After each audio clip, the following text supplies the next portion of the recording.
The country our organization, EHIS, standing for Education and Health in Somalia, decided to address is the country of Somalia. Somalia is the eastmost African country located on the Horn of Africa. It shares borders with Ethiopia, Kenya, and Djibouti.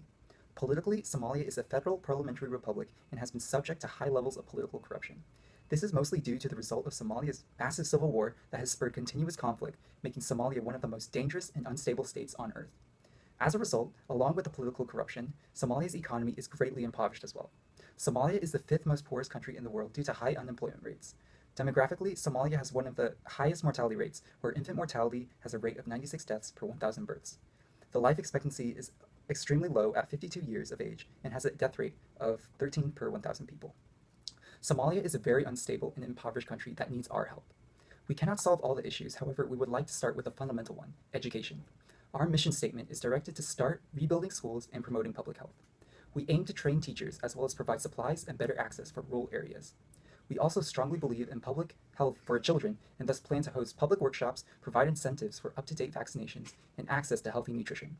We believe that improving these aspects of Somali life will reduce the ongoing poverty, crime, and mortality. Continues to be a country that suffers from a lack of education for children. Half the population, comprised of rural and nomadic colonies, are refused their rights to basic primary education and schooling. As a result of this, Somali children are unable to learn the basics of reading, writing, and math that are necessary for life in future years. In these rural areas of Somalia, around 51% of the population remains illiterate, which continues to uphold growth throughout the country. In addition, the lack of education, the ongoing civil war that continues to plague Somalia has destroyed nearly 3/4 of all public schools, creating a drastic shortage of educational infrastructure. Additionally, for the few children in Somalia who do receive an education, the student-to-teacher ratio remains at 33 students per one teacher, which leads to very little individual attention and poor quality of education. Ultimately, Somalia's lack of access to education in rural areas, lack of educational facilities, and shortage of teachers are three main subjects of education that must be improved to help develop Somalia's current state. Public health in Somalia is poor. According to UNICEF, 1 out of every 5 Somali children dies before seeing their 5th birthday. The leading causes of death for children under 5 are pneumonia, diarrhea, and measles. This is caused by a lack of access to clean water, low vaccination rates, and lack of medicine. A common underlying factor of death in children in Somalia is malnutrition. While it is not one of the leading causes of death in the nation, it is a large contributor to disease because of a weakened immune system. 1 in every 7 children under 5 are acutely malnourished. Another major issue with health in Somalia is with pregnant women. 1 out of every 12 women dies due to pregnancy-related issues. Only 44% of births in Somaliland are attended by skilled midwives. That rate is even lower in Puntland at 38%. The maternal mortality rate is among the highest in the world with 732 deaths for every 100,000 births. The average fertility rate is 6.6 children per woman. We will provide volunteers to train teachers. We will take teachers who are already teaching and offer either long-distance services or short classes on the subjects they teach.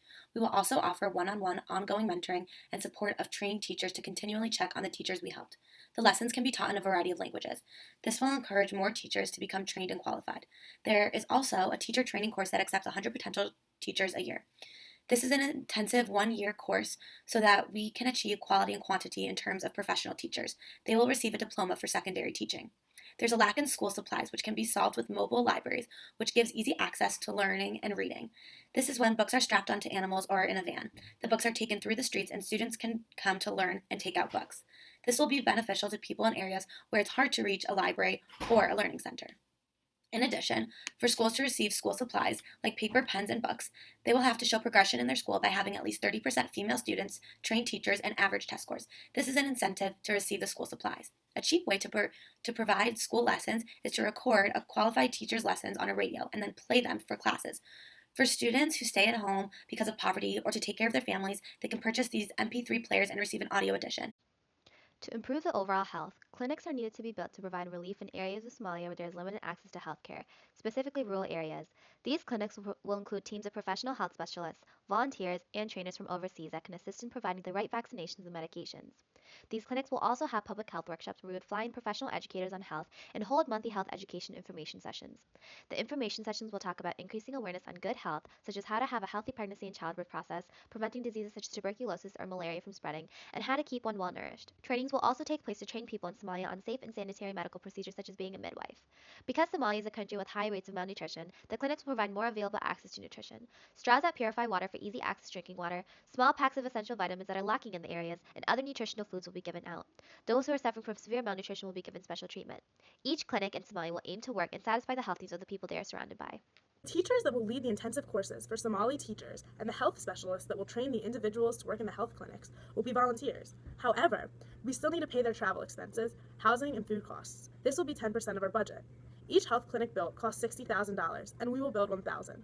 Additionally, we will invest in vaccination education and bring in large shipments of vaccinations. This will be 35% of our budget. We will fund 2/3 of what it costs to rebuild schools, and the people of Somalia are expected to raise 1/3 of it on their own.